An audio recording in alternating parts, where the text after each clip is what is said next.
Thank you so much for joining us for the opening session of our second annual conference of the International Forum of Senior Executive Advisors. Really appreciate you joining us. It's hard to believe that it was literally, I think, a year today that we were, or many of us, about 125 of us, were all in person in London for the first event. So it feels quite crazy that we're doing this a year later virtually. Hopefully next year we'll all be back together. This is the first of 13 virtual sessions which are focused entirely on the most topical issues of sort of risk and reward and reputation management for senior execs and founders. And we brought together 65 or more than 65 leading experts from around the world on these panels to talk about different topics. And as I was saying to Kelly earlier, it's entirely self-indulgent on my part, kind of all the stuff that I'm interested in and that my colleagues are interested in, and I know is of interest to a lot of our kind of peers around the world and our friends around the world in the senior executive and founder space. We have a really wonderful panel today and who've kindly agreed to open this session in this conference. We're lucky to have such eminent speakers, and I know it's going to be a really lively and interesting, thought-provoking session. We'll be recording the panel session and we'll be sharing them afterwards, but after each panel session, there'll be a short networking opportunity of up to about half an hour where you can stay, and there'll be kind of breakouts and just have informal chats and catch up with old friends and kind of make some new ones. Obviously that won't be recorded, but it would be great if you can stay if you can. So I am delighted to pass over to the very wonderful Anna Birtwistle of Farrers, partner at Farrers, who is chairing this session, and she will introduce the panel on the topic today. Thanks so much, Anna. Hi everyone, and welcome to the panel. Oh, I'm sorry, I'm getting an echo. Panel on social movements and the important role that executives and founders can play in diversity and inclusion. I'm Anna Birtwistle, as Claire said. I'm from Farrer & Co. And I'm delighted that we are kicking off this amazing series of webinars that are running through to the 16th of March. A big thank you, I'm sure I can say on behalf of all of us, to the Herculean effort at CM Murray in getting us all together virtually. And like Claire, I have my fingers crossed that maybe this time next year we can meet in person. So if I can start by introducing the amazing panel today, in no particular order. We've got Kelly Modi, who is the managing partner of the San Francisco office of Lief Cabreza. Kelly specializes in class and collective actions. She's a recognized national specialist in equality matters, pay equity, and Me Too. Next, we've got Rick Vassell, who is a solicitor of more than 25 years, and he is of the unusual breed that has been a partner, an employment partner at a large city firm, who has gone on to move in-house to financial services, where he's had a number of very senior legal roles, as well as chief compliance officer roles. We also have Nicola Foster, who is the head of solutions, culture and transformation at Better Business. Nicola designs and delivers commercial strategies to transform performance and cultural change. And she has over 30 years in the financial services sector in particular. And finally, last but not least, we've got Kieran Darker, who is a partner at Lee Day. Kieran acts for a range of individuals on all aspects of employment law, but she is presently representing Tesco store workers in obviously a huge equity action. She also represents individuals and has significant experience of equality matters before the Court of Appeal and the Supreme Court. So an amazing group of speakers today. And what we really want to do today is have a conversation more than anything else about how social movements are impacting the conversation on diversity and inclusion, and what in particular senior executives can be doing to bring about change. Obviously, the last year has been unprecedented, to use that word again. What COVID has shown, though, is that the impact has not been equal, and there's been a massive impact on diversity and equality issues. We've seen arguably a pushback on years of progress that have been made towards gender equality. And we've also suffered the tragedy in the US of the murder of George Floyd, which has led to the rise of the Black Lives Matter movement. So I think there could be no better time that we're talking about diversity and inclusion as there is now. I'm going to kick off properly in a second, but just one point to say that we don't have much time today. So this really is the beginning of a conversation. And to that end, if you have anything to contribute on social media, I've been reminded that there's a hashtag for this conference, which is IFSEA 2021. There is also the IFSEA network, which you can follow on Twitter, and you can contribute to further discussion on LinkedIn's IFSEA page as well. Okay, so if we start by kicking off, we're going to talk about a range of social movements today, but in particular, we do want to focus on the Black Lives Matter movement. The murder of George Floyd in May marked something of a turning point. But given that it followed a number of murders and police brutality, I don't think what we could have foreseen at that time is the global movement that would then ensue. And Kelly, if you don't mind being our US speaker today, what I wonder is if you can just give us a feel for really how the discourse and race has developed in the US since May of last year. Yeah, okay. Well, good morning from California. It's a pleasure to be here. Thanks to all of you. So in May of 2020, when George Floyd was murdered, it wasn't a single point of time. It was the culmination of years and decades and frankly centuries of built up trauma for Black Americans in particular, but for Americans of color generally. And what happened in May, because of the video that was recorded of the officer who was kneeling on George Floyd's neck, the length of time of the kneeling, the words that he uttered, his inability to breathe, his calling out for his mother, were shocking and painful, but they also hearkened to other events that we have seen in recent memory. So in the Wayback Time Machine in America, in the 1950s and 60s, there were many historic marches to free our apartheid South, which had legal segregation. And there were lots of TV videos of police officers hosing and beating and putting dogs on Black Americans. And it was shocking to white Americans in the North. And it really spurred a lot of activism among white Americans who had been, if not blissfully ignorant, then woefully negligent and not paying attention.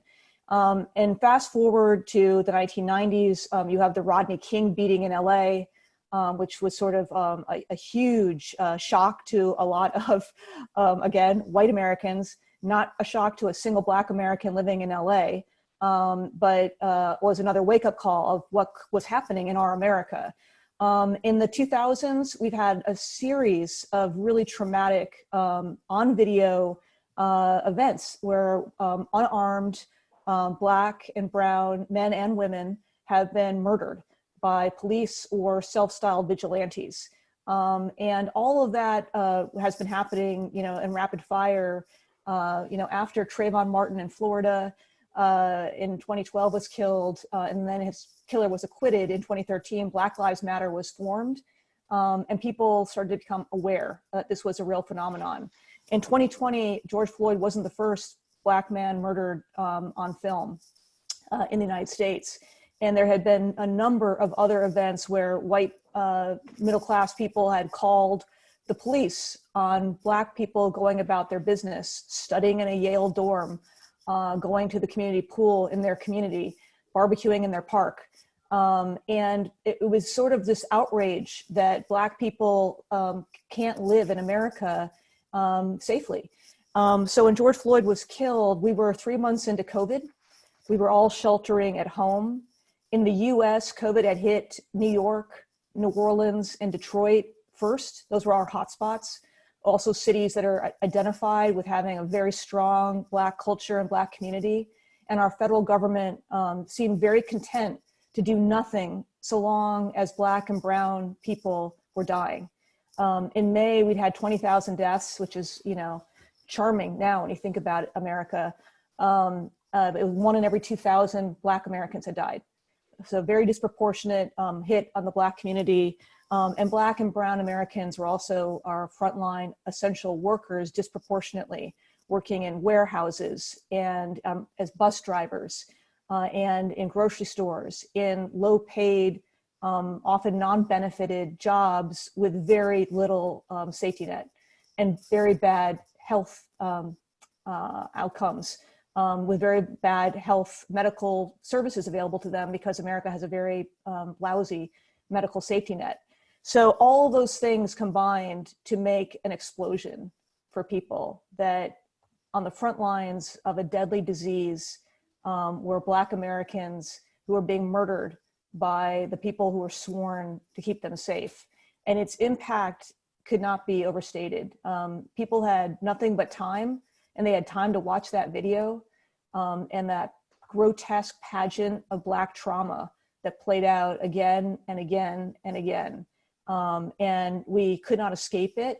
And we could not escape our history of racism and institutional exclusion of Black Americans. So necessarily, it affected everything from May 2020 on. And to the UK panelists, I suppose, I think you've summed it up there in terms of there almost being a perfect storm. I think technology played a part in the fact that this was witnessed across the world because it was obviously filmed. But as you say, Kelly, it's not the first time, but what it coincided was a period of lockdown and COVID. But to the UK speakers, it's interesting, isn't it, that this actually then translated, across the Atlantic. And here we are, and we do have a different picture of race in this country, different issues and different problems than the US. Do you have any thoughts on why that movement has translated here to the UK? Yeah, look, from my perspective, I think it's pretty understandable in the sense that I think many of the issues that we saw arising in the US are unfortunately familiar to many in the Black community, and that's not just in the UK, that's other countries as well. And so what you have is almost this routine drip, drip, drip of inequality and injustice. And I think that's been well known for a while, and I think social media played a big part about that in terms of spreading it internationally. But I think going back to the point about COVID, that sense that many of the frontline workers who were at risk is very, very palpable in the UK. So I think the first 10 medical professionals to die in the UK were all BAME, right? So there's a sense that there's injustice and inequality. There's a sense that people are committing themselves and their lives to the benefit of others, but that their lives don't matter as much. And that's an incredibly powerful and galvanizing thing.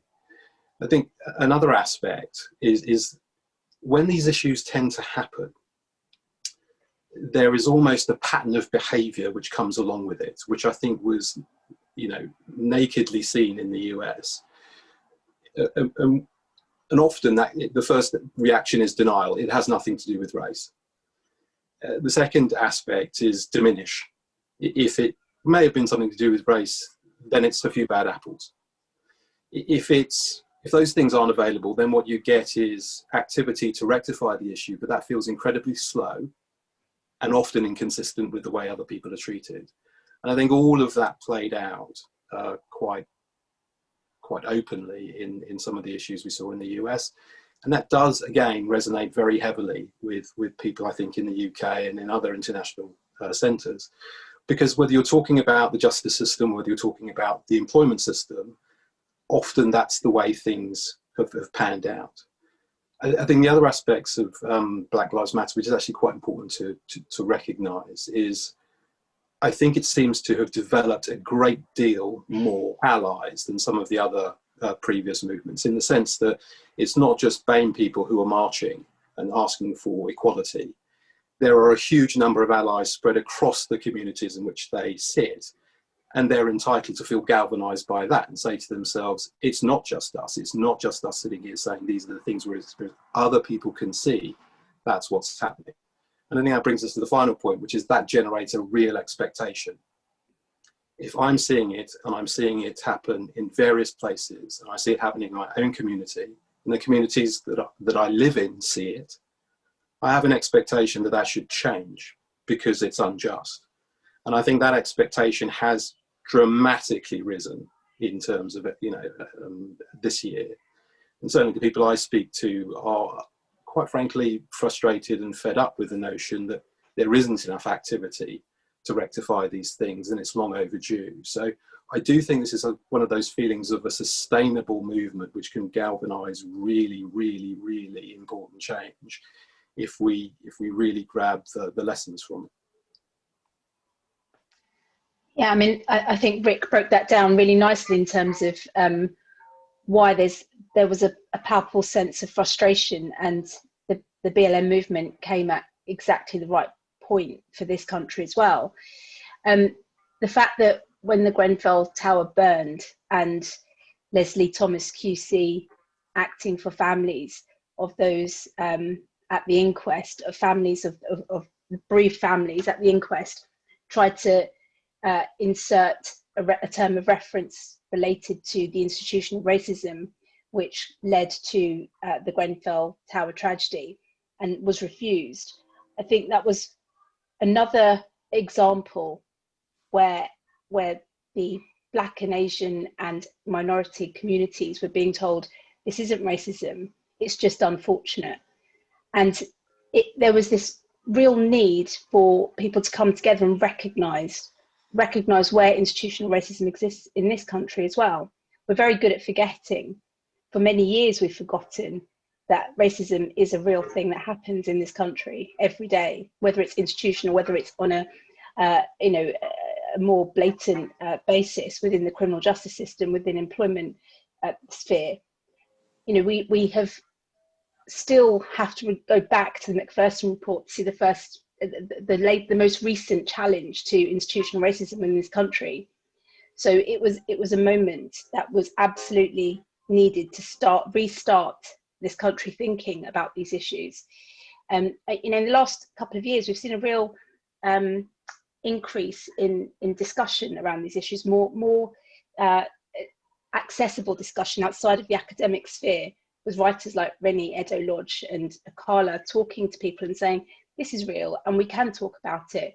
So I think that moment just coincided with what was already happening within this country and the underlying frustrations that were in existence.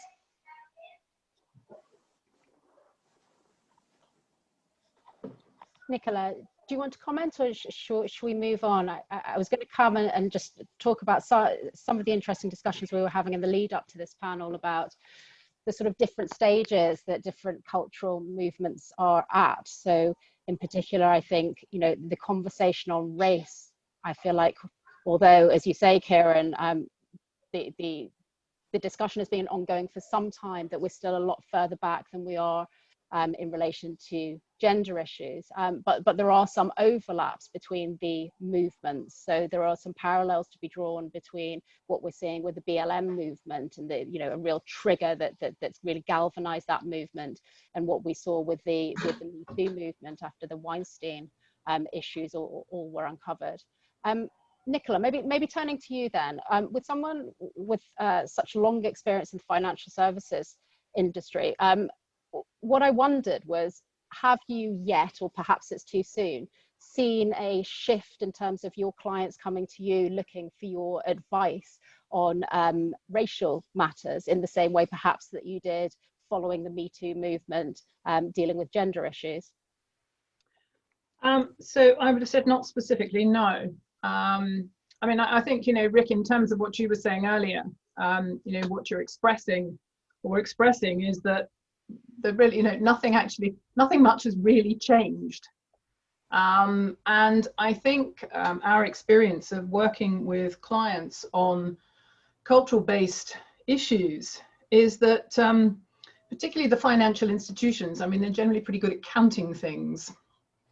So I think there has been a lot of looking. I think there's been a lot of looking at gender-related issues. I think there's been a lot of looking at, sort of race issues and diversity. And there's been a lot of counting. I don't actually think there's been a great deal of progress. I mean, I think we have seen some, but in terms of, you know, sort of, in terms of the thing that is really going to drive progress, I would argue that, well, I guess we all have to keep them. It's not going to be KPI driven. And I think the key question is really sort of how do you change behavior in organizations? And I think what we need to see, I mean, both within organizations and in society as a whole, but is a cultural shift that is driven on the back of leadership. Because until that happens, I don't think we will actually get meaningful change. And I guess, you know, sort of my perspective on this from a cultural perspective is that, you know, sort of diversity is the table stakes, but it's not the end game. The end game is that within an organization, you then need inclusion, and you need inclusion to drive performance and innovation. And I think, again, you know, it comes down to sort of the organization very often, their customer base, their business imperative to drive performance and organization that then kind of sort of backs into this. But simply looking at it and counting it, which is what we've been very, very good at doing over the years, training our people. I mean, I was working for an American bank in 2004. I was actually based in New York, but we were doing loads of unconscious bias training, both for gender and for race. You know, this is not new. But I think the Me Too and BLM movements have certainly sort of heightened this on board agendas everywhere. And, you know, I hope that from this comes a real desire on the part of leaders to create that cultural shift in their organizations.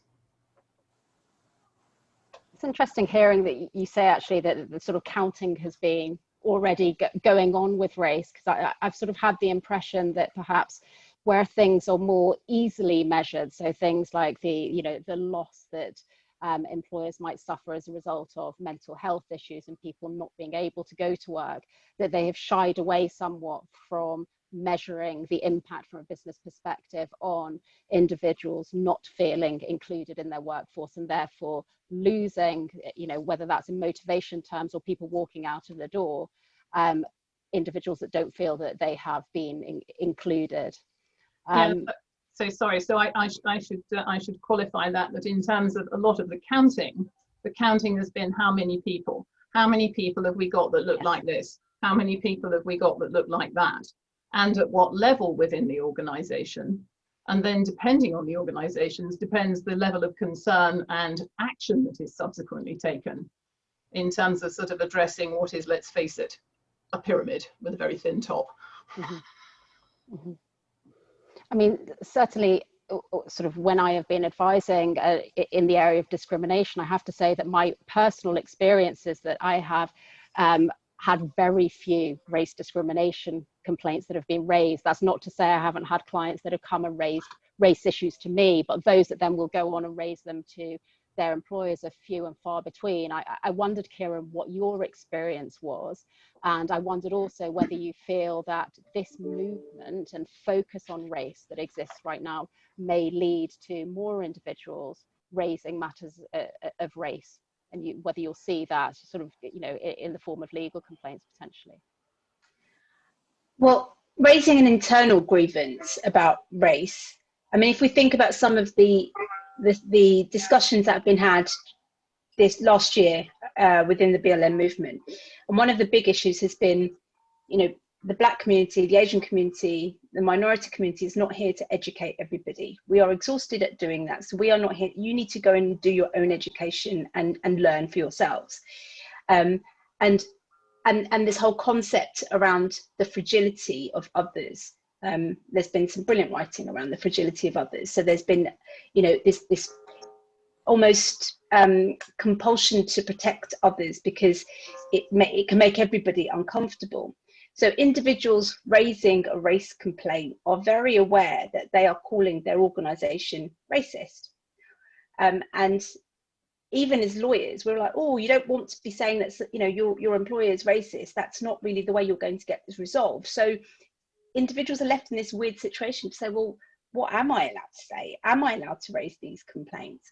And I think in any complaint being raised, particularly in discrimination, whether it's race or otherwise, the person who raises those complaints is often thought to be abusing some sort of power that they hold, even though there is obviously no power. To complain is not a power. Complain is a right that somebody should have to resolve their concerns. And I think that's why we have this term, playing the race card, because it suggests that there is some power. And the UK courts have held that, you know, to say to someone that they're playing the race card is in itself race discrimination, because of course it is, because it suggests that they are doing something which is wrong. Do I think it's going to be easy to bring legal claims? I think it's always notoriously difficult to bring race claims. It's the first thing I'll advise an individual when they come to see me, and partly because the judicial system is stacked against them, unfortunately. Most of our judiciary is white, and I'm not saying that in itself is going to be is an issue necessarily, but lived experience does make a difference. You know, we've had some very senior female judges give the best dissenting opinions on why women you know, suffer inequality within the workplace, and that comes from their own lived experience. And I think until we are at a place where either we have a more diverse judiciary who understands what it is to experience racial stereotyping or racial microaggressions and the impact that has on people on a day-to-day basis, until we have that understanding, those things are not assumed. They're not given judicial notice in the same way that certain, for example, you know, childcare issues are. That's taken on, you know, everybody accepts that as being an assumption that has been proven. But I don't think we're there with race discrimination at all, which is why it can be very difficult to have to prove things which are difficult, which are sometimes impossible to prove without someone already understanding that those things exist. So there are so many structural barriers, I think, still in play for individuals who want to bring a race claim. And it comes really, for me, down to the fact that we need, as a country, to accept that these things cause pain. And I think Kelly's talked about it, certainly in our discussions around the racial trauma, which I just don't think we understand yet here in the same way. I think that's I think that's right. And I think that actually, even if you before you get to the point of legal claims or even thinking about legal claims, I think there's also a reticence to actually even discuss race matters, as well as actually discuss LGBT matters for that point, because there is a wariness about not having the right vocabulary and the right language to have those discussions, certainly in the UK. And in our preparatory discussions, I thought what was quite interesting that came out was that I think that the UK lags somewhat behind the US in having the right language to have these discussions.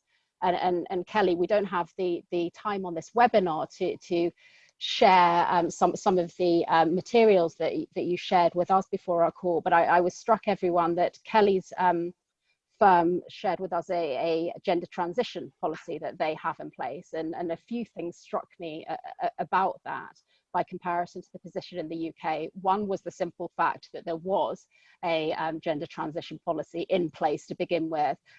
Also, that even if we were to find one here, that this was a sort of all-encompassing policy that wasn't just about allowing individuals time off, for example, for medical procedures, but also the fact that this policy is in place and it starts off at a headline point in effectively setting out vocabulary, defining, terms for people to be able to have these discussions, and also having a real focus on a dialogue between the individual that's transitioning and the employer, and the effect that it's having on the transitioning individual, but also the effect that it will be having on their team members, their managers, etc.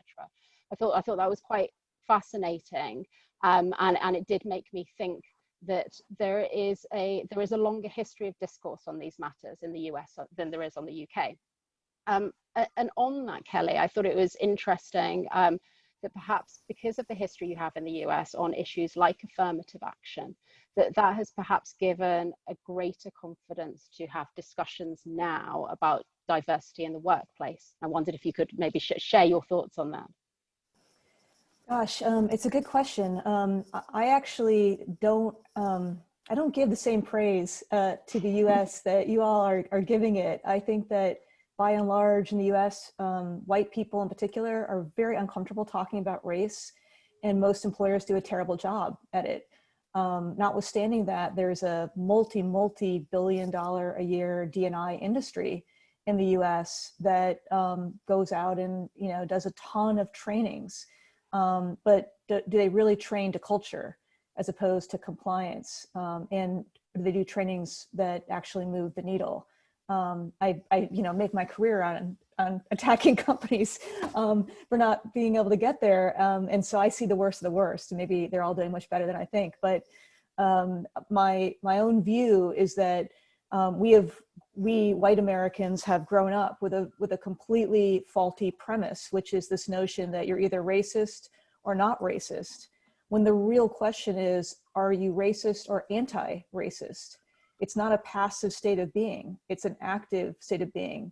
And I think you probably could import that concept to gender, to sexual orientation, etc. Are you making the world more racially equitable?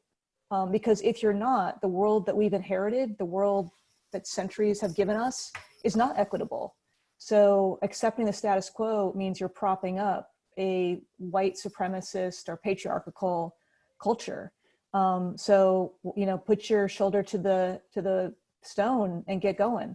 Otherwise, you're on the wrong side of history. And so I think having that mental shift creates an awareness, or the possibility of an awareness about many other issues, including transgender issues. And imagining what it would be to walk into a workplace where no one knows the vocabulary and where it's unclear if you were to transition in that workplace, if you would be fired, if you would be harassed, if you could use the bathroom of your choice, making sure that things like that are already spelled out as being protected and welcome. That's one way to put your shoulder to that stone. As I said, I don't think the U.S. is getting it necessarily right. I just think that we've had a lot more trauma recently to start doing more self-auditing. Maybe just to jump in here, one of the things that you mentioned that I hadn't been aware of until we spoke was the relatively recent, I think it was October of last year, law in relation to public boards of companies in California. Can you tell everyone a little bit about that for those non-US attendees who may not have heard about it? Yeah, in the great Republic of California, our own nation state, we often pilot these progressive concepts, and sometimes they stick. This one in California a couple years ago, if you're a California headquartered public company, a law was passed that you had to have at least one board member that was female. And that was a pretty popular resolution in many quarters. And so there's been another law that's been passed. And now for California-based public companies, they have to have they have to have, my notes here, by the end of this year, one underrepresented member. And by the end of 2022, they have to have 3 underrepresented members if they have at least 9 members of the board. An underrepresented member is a racially diverse or sexual orientation, gender identity diverse person. And that's going to really shake up a lot of boards, because in California, about 35% of our boards have been all white, which is, not the way to run the best business. And so, we're now making sure that we have, better run businesses in California. My understanding, I think Rick, you brought this up, that the SEC is also looking at some similar guidance. And while we in America have been looking at your UK pay equity bill and salivating, maybe we'll be exporting some of the public board measures that are happening here. It'll be interesting to see. There's certainly been historically a lot of pushback to quotas in this country as opposed to targets and, voluntary and aspirational targets. And on that, aside from, I guess, at board level, Kieran, I know that you have some thoughts about our sort of woefully impractical positive action provisions generally under the Equality Act. Well, but they're just really difficult to apply. And even if they weren't difficult to apply, they're actually pretty weak. I mean, if that was one thing I could change under the Equality Act, I think that would be it.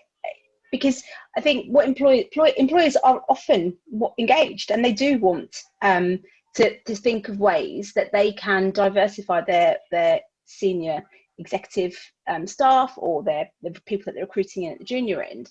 But it's not straightforward, because first of all, you need to have the data in place as to what your workplace already looks like. And I'm not sure how many organisations are collecting that kind of data and to what level they're collecting it. You need to be able to justify the use of even some of the more general provisions in order to maybe, I don't know, advertise for a particular group of people. But, you know, those things are just, you know, at the start, and they don't really get the results that employers want, organisations want to see. So I think it's woefully inadequate. We've had, you know, cases. We've had one case in this country, and it's not gone to appeal, but it shows how difficult it is to apply. Where a well-meaning police force did try to diversify the workforce using positive action, but they just lowered the bar too much, and in order to, you know, cast the net widely, and it was found to be in breach of the positive action provisions. I think the balance between positive discrimination, which is unlawful, and positive action, which is supposedly lawful, is very difficult, and employers don't want to be the ones taking that risk, and there just hasn't been enough guidance on these issues for people to really take that jump. So I think they are inadequate. You know, equal merit when recruiting two people, they have to be identical to each other in order to choose the one, you know, of minority grouping. I think it's incredibly difficult, and I don't blame employers for not using those provisions. It would be great if we had better positive action measures. Let's move on then and talk about organisational change and cultural change. The law, as we've just been discussing, at least in the UK, isn't very helpful when it comes to positive action. Nicola, maybe you can talk to us a little about your views then on inclusion. You've touched on it already, but perhaps sort of the important role that leadership plays in inclusion, setting the tone from the top. Yeah, no, absolutely. And sort of as I said earlier, I don't think for organisations sort of diversity should be the end game. It is about moving to inclusion, and it is about, I think, using diversity as an energy to drive performance and innovation, rather than regarding it as a problem that has to be solved for the organisation, which I think quite often is sort of the headset that we end up coming at this through, because we feel that we need to count and report and da da da da da da da da. But I mean, you know, to the earlier point of one of the panel, it's you do actually sort of need to know what your pipeline looks like if you you know, from a data perspective, if you're actually going to grow you know, your talent. I've worked for some very large organizations, and without data, you know, you'd have no clue what was going on. So I am not dissing data. I think it's you know, what you do with the data. And I think sort of where it becomes a tick box exercise, which sadly it so often does. You know, it's reporting internally to the board, it's reporting to your regulator, it's reporting to your shareholders, it's putting whatever it is you need in your annual report and accounts. But where really is the, you know, is the drive to make cultural change and to change behaviour. And I'm afraid my point of view on this is that that absolutely sits fairly and squarely with the leadership. And, you know, I would talk about sort of wanting to see leaders who are exhibiting next generation behaviours. We generally see inclusion, and obviously therefore diversity, you know, in organisations and in environments where people are curious. And we want to see leaders that have sort of curiosity, compassion, courage, humility, integrity, and optimism to move this forward, to make it real, so that we're not sitting here and, you know, sort of 16 years time after more unconscious bias training, you know, ticking those boxes.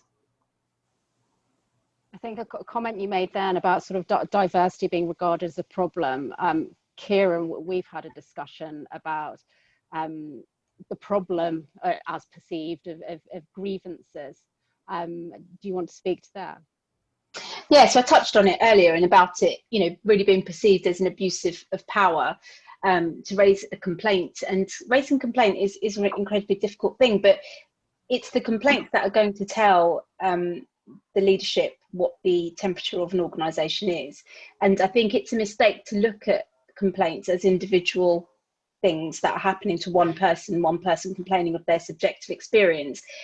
And there was discussions had started when the Me Too movement happened around centralising these types of complaints and to work out, well, what is the substance behind these complaints in order to understand the cultural, or the cultural issues. It's only by looking at the whole that you're going to really get rid of some of these problems. People were shocked to hear that it was always the same people who were being accused of harassment who were getting away with it again and again. And it was shocking to people, but it's not shocking if there is no joined up way of looking at these complaints that come in. And so centralising complaints, I think, is a really important step forward, because then it also means that there'll come a point where the individual who is complaining about something is not then required to prove that that is what is happening, because that's, again, as we said, the race discrimination, very impossible to do. But if there is a cultural understanding that actually this is the reality of this organisation and you're not the first person to have complained of this, then it's really over to the person who is the perpetrator to explain what is happening, rather than putting the burden on the individual.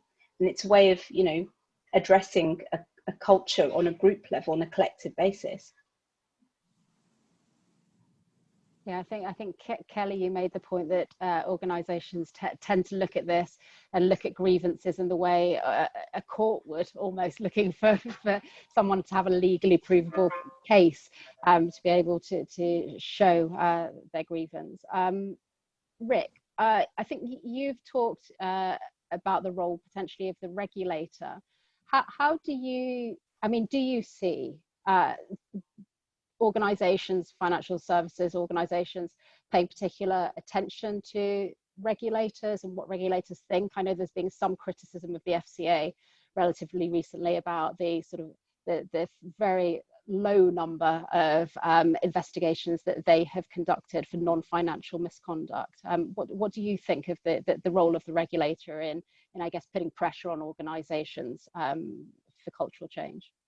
Look, I think it goes to the points that we've already heard, which I think are pretty powerful, that culture tends to be at the centre of these things. Even when you just go back to the beginning and you say most organisations start with a view that they're designing practices and have policies which are designed to generate a great environment for people to work in. That is at least the stated aim. So their intentions are at least thoughtful around the issue. And then, But the problem is the way those processes or practices are deployed is a cultural issue.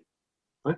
It's really about the way in which people take those tools and apply them. And so regulators have started looking at things like culture and the number of complaints that you might get on the whistleblowing front, which is reportable, but actually have started asking really probing questions about actually what's happening on, for example, gender diversity. How many complaints are you getting there? Because it goes to the culture of how people are treated, and how people are treated goes to how well you can rely on a company to perform.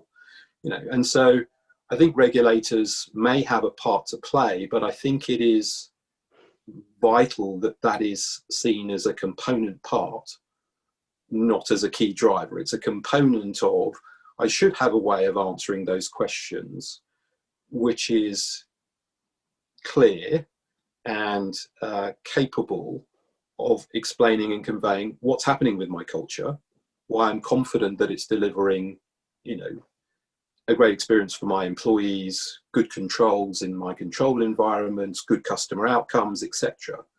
Because that's really what they're concerned about. And so, as an organisation, you'd be right to focus on that. But I think it goes to Nicola's point.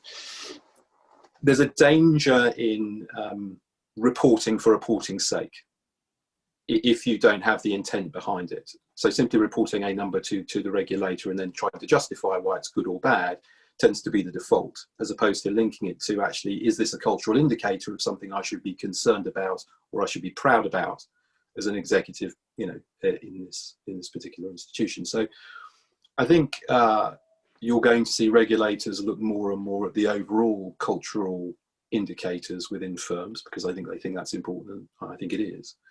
But it's a component part. I wouldn't see it as a key driver. I think really what you're talking about here is, do organisations have, quite frankly, the drive and desire to make the changes necessary within their organisations to make things happen and transform? And that needs to be delivered on a sustainable basis, not just as a result of the regulator asking for things or something else. And just sticking with you, Rick, I mean, so aside from the regulator, and I hear what you're saying, that's just one component piece. Any other external pressures on organisations that you have seen work to sort of shift the diversity dial? So I'm thinking here, for example, in your role as, you know, in-house senior legal person going out to your external counsel, and we hear a lot about the, you know, the power of clients to influence external law firms on the gender makeup of, you know, the teams that are servicing them.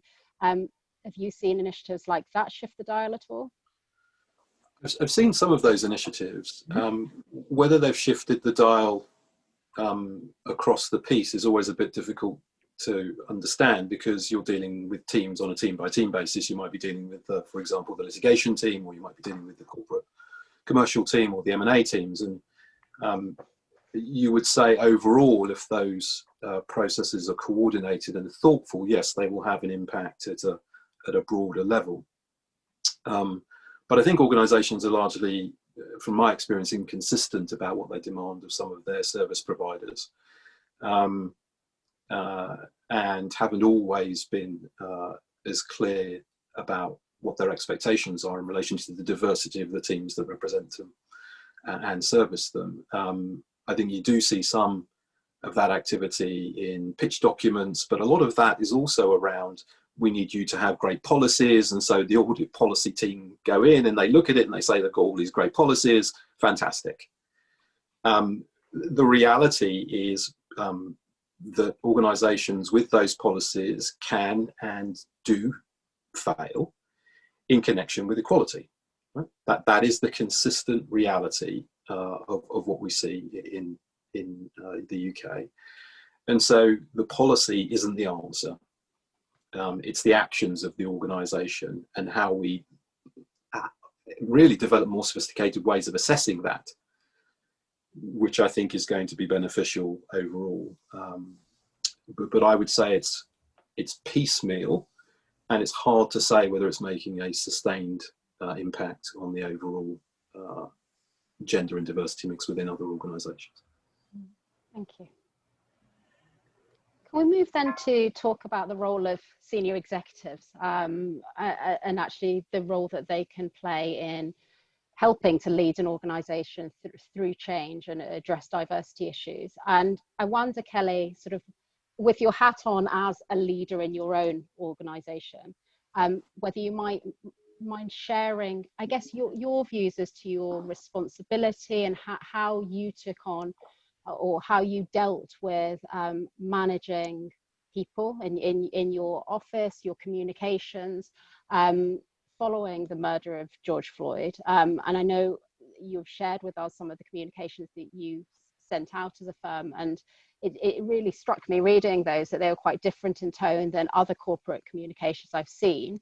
In particular, your openness to talk as an individual was something that I found really interesting and different than general corporate communications. I think in one of your emails, you know, it was addressed to say, you know, I as a white person, X, Y, Z, talking about your, you know, your own experiences. You specifically spoke to your white colleagues and made the point that Kieran, you touched upon, to say, look, it isn't for our non-white colleagues to educate us on these issues. So I just wouldn't mind hearing about sort of your reaction, I guess, in May, and how you know, what you felt about your role and responsibility as a leader in your firm.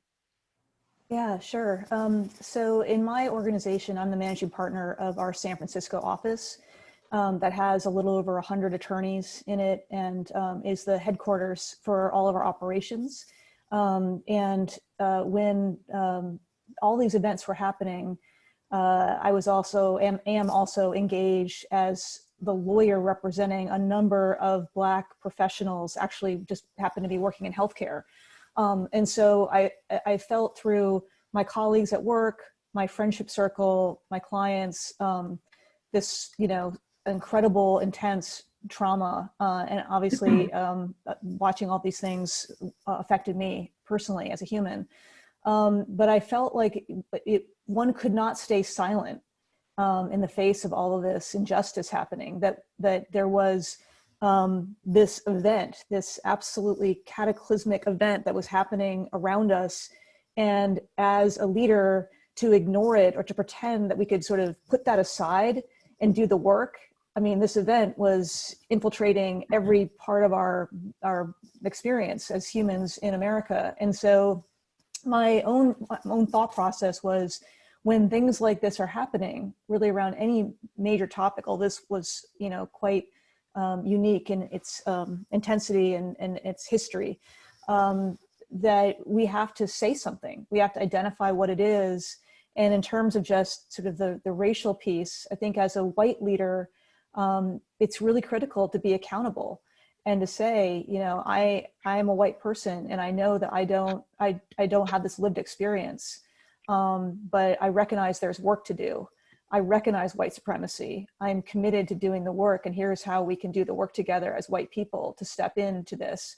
And so that was really the thought process, was that one needed to identify it, to say it, to call it out, to speak a truth, and to also acknowledge the pain that was happening in the environment, and to also model for my white colleagues that we have to be proactive in recognizing the racial trauma that our colleagues are going through. And we also have to be self-auditing about the racial trauma we as white people are causing our colleagues of color, either by ignoring the trauma they're going through and therefore diminishing it, or requiring them to hold all of it on their own, or by not taking our own actions to fight this injustice ourselves. And so that was really the impetus of messaging. So we did messaging, of course, and I think between the time that George Floyd was murdered on May 25th and about June 12th or so, I sent 3 firm-wide messages on various topics of Black Lives Matter. The first one was just as you described. And then we decided as a partnership that we would give money to 4 Black-led civil rights organizations around the country. 3 of them were in the home cities of our offices, and 1 other that was a national civil rights organization. So we gave $100,000 to those causes. And then in the US, there's a date on June 19, which is called Juneteenth. It is a date in American history where the last enslaved Black people were freed in Texas. And they were freed 2 years after the Emancipation Proclamation in the 1860s, because in Texas, the mail or the news didn't get there, and there was no CNN or BBC or Facebook. And white Texans were content to keep Black people enslaved until they figured out that they were actually legally free. And that was on June 19th. That they were actually free 2 years after every other Black American was supposed to be freed. And so in Black communities in the US, June 19 has been a day of prayer and a day of celebration. And we decided in our firm we would take the day off it was a Friday, I believe, last year, to have a day of racial equity learning. And we were fortunate because we had already created in our employment group in the firm a syllabus of racial equity teachings, which we had been doing. We started it in January of last year, purely coincidental with the timing of all the things that happened. But we had a 21-day syllabus of learnings around racial equity, and we were able to export those to the law firm to say, here's a way to start to get saturated in sort of racial equity history and culture shift. So all those things, I think, kind of combine to put us in a place where, as an organization, we had vocabulary to talk about things. We had a plan that we were already in process of executing, and it brought us together as a community. I feel like as a law firm, we are closer. We are more, supportive of all of our diversity, and I feel that we are much more accountable on the racial equity piece. Not that we weren't already thinking about it, but as a culture, as a collective, I don't think we were there yet. And last year really helped us to do some just really forward thinking about it. There's just one question that's come in, Kelly, which you might be able to address now from Elaine Aarons over at Withers. She's asking about the potential effect that that huge damages awards play on employers' minds when they're making management decisions. And I think that's sort of contrasting to the UK, where actually other than a small injury to feelings awards, our financial compensation is losses based. We don't have that sort of punitive damages system. What are your thoughts on that? I think she's exactly exactly right. And unfortunately, in the U.S., historically, the hardest cases to try to successful jury verdict have been race discrimination cases.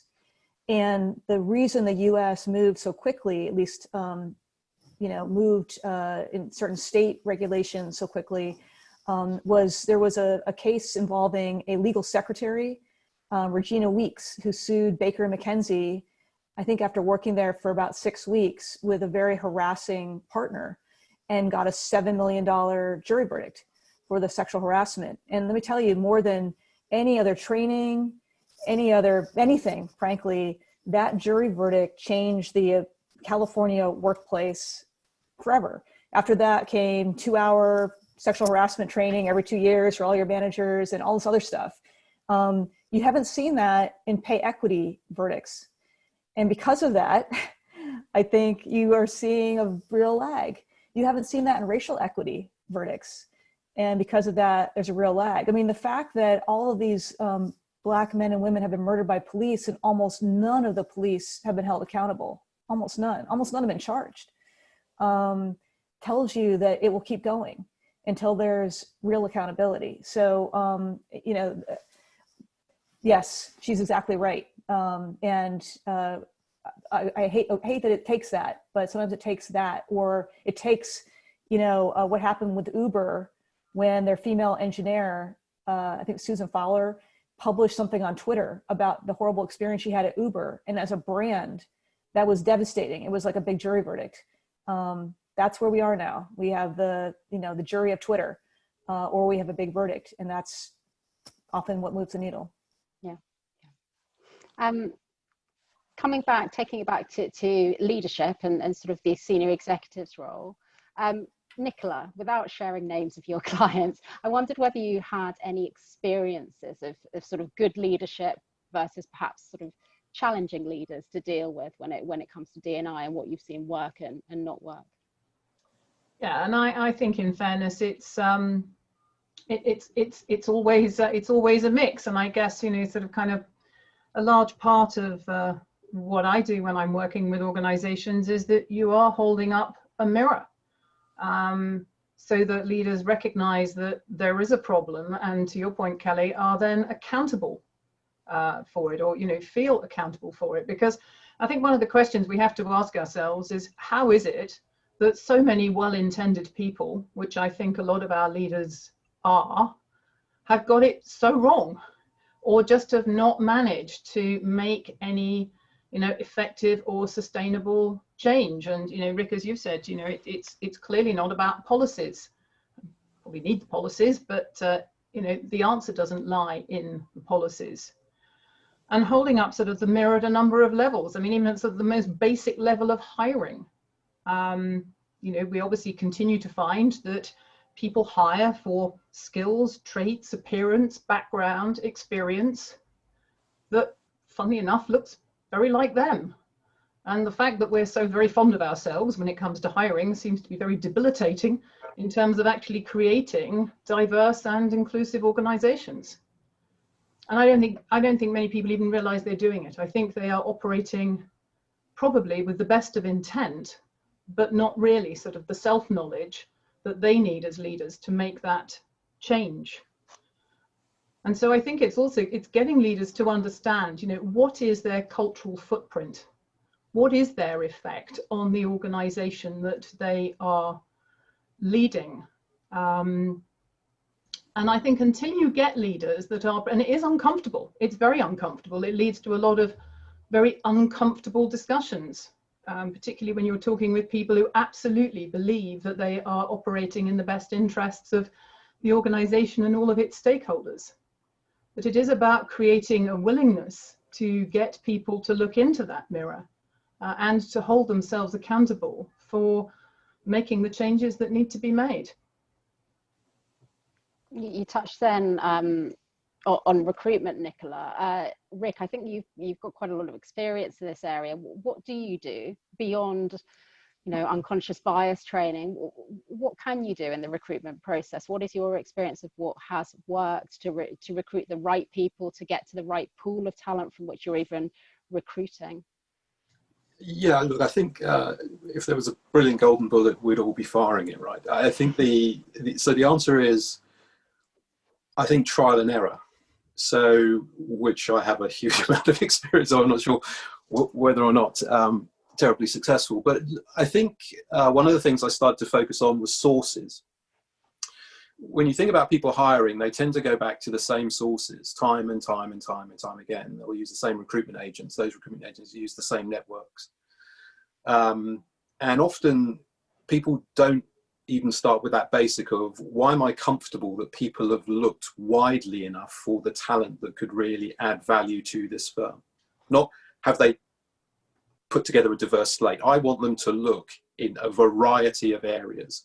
That could mean utilizing completely different networks on, whether it's LinkedIn or industry bodies or whatever it is, to say, I've spoken to people on, in that LinkedIn group or this industry body because I wanted a different reference point for where the talent might be. So I think sources are really important, and actually diversifying sources as much as possible and holding recruitment agents or in-house recruiters to account to sort of say, why are you looking in different places? How are you looking in different places? That's not always going to result in diverse slates, because sometimes you might not find people.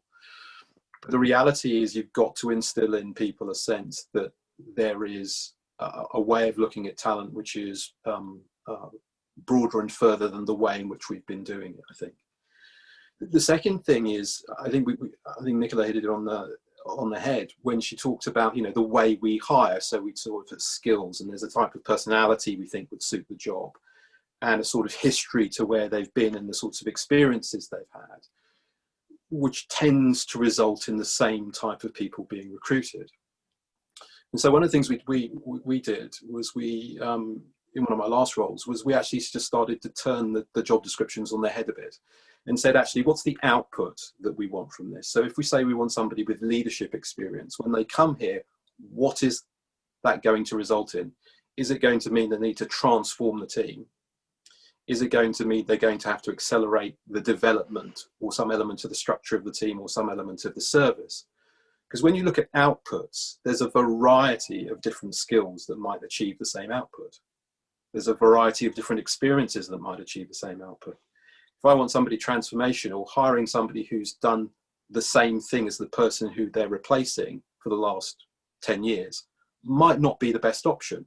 They might be the safest option. They might be the most familiar option, but they might not be the best option. And so we tried to sort of focus on what's the output for the job and be very clear about actually what is it the job is designed to achieve. And then we looked at the way in which people's skill set could satisfy that. The sort of final thing that we experimented with, I mean, it wasn't always successful, was often when we hire, we say, like, this is the person I should hire because. In some of the cases, I turned that round and said, we've got a bunch of CVs here. All of these people seem to fit what we're asking for. That's why we interviewed them. Why shouldn't I be hiring all of them? So what is the distinction really that's holding me back from hiring this person? So we'd almost go through each candidate and say, why wouldn't I hire them? Forget about the comparison for a moment. Is this person benching? If they are, why are they? And when we did it like that, we came up with slightly different results about who we would hire, because we focused more on the bits that were missing and whether those were key development areas or they weren't key development areas. Whereas actually what you tend to do is when you sort of say, I want that person, it's because there are 2 or 3 things that you've seen which you really like. And you actually tend to gloss over things like the development areas pretty quickly.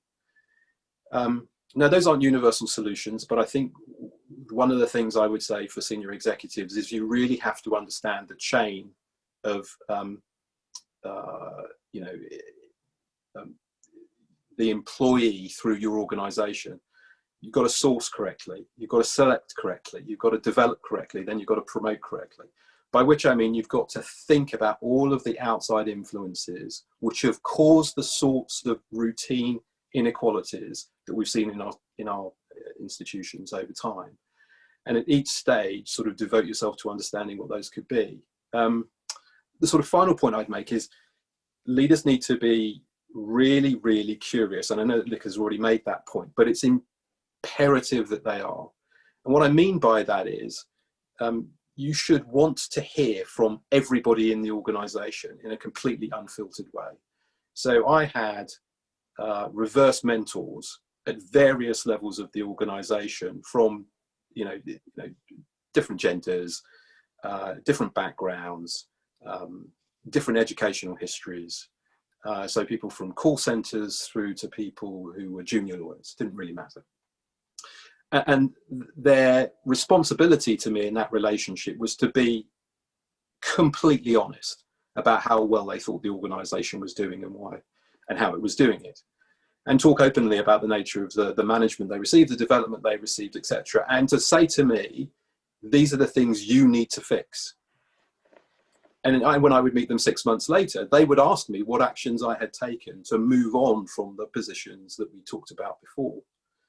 And so I think to be a leader, you have to be incredibly curious, and that's vertically and horizontally. Don't just look across your layer and say, well, actually, that's the best place for me to get information.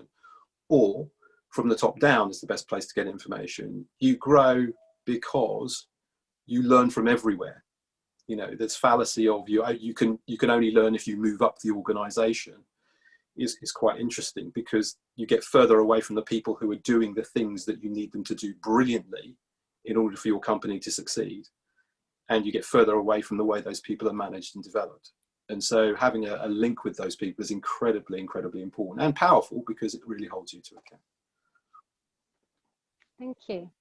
Looking at the time, I've realised we've got 5 minutes left. So maybe I can just ask a broad question. I think, Kelly, you've probably answered this already, because it's off the back of Elaine's question.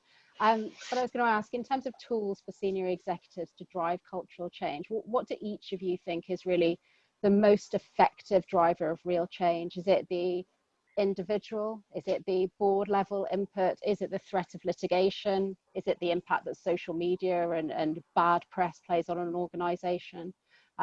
Quotas, gender pay gap reporting? If each of you just want to, in sort of summing up, perhaps give everyone your thoughts.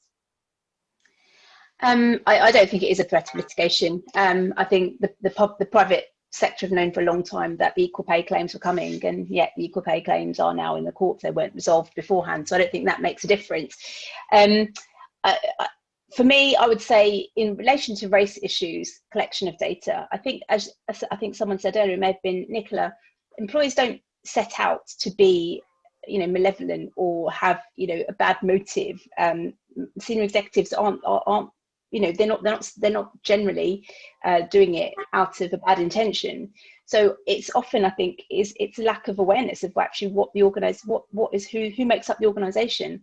So collection of data to see where the representation is lacking and where the bottlenecks are, and I think that will start to change the way people make decisions.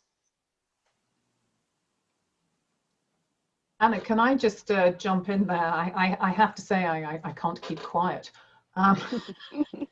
Because what's really interesting about that list of things that might drive change is that they're kind of all stick. And I'm curious to sort of see kind of, well, where's the carrot? And where we're working with leaders, it's sort of looking at, well, how can you actually use this to drive performance and innovation, to bring energy into your organization and to drive it forward? I mean, I guess as we say with anything, it's kind of a combination of stick and carrot, but I hate the carrot to get lost in the conversation. Yeah, certainly. And what is strange with that is obviously there have been numerous studies going back years showing the benefit commercially from a business perspective of having diverse leadership. So that message you would have thought would have got through by now, but hasn't necessarily, I suppose. Yeah, look, I think from my perspective, it's a combination of things, but I suppose what I would say is organisational recognition, in the sense of, except in all probability, you're not as good as you think you are. If that matters to you from a commercial, societal point of view, from a customer point of view, from an colleague point of view, do something about it, because all of those things will benefit if you recognise it and act on it. But you've got to want to recognise it. And I think that, going back to it's a problem point, is it's something to be dealt with. And once you think you've done enough, you stop. Whereas what you need is a motivation to say, if I recognise that there is a gap in what I do, that I can improve the life of colleagues, that I can improve the performance of this company, that I can improve the service I give to my customers, why wouldn't I step into that? And the answer is, there's no reason for you not to step into it, but you've got to see it in that way.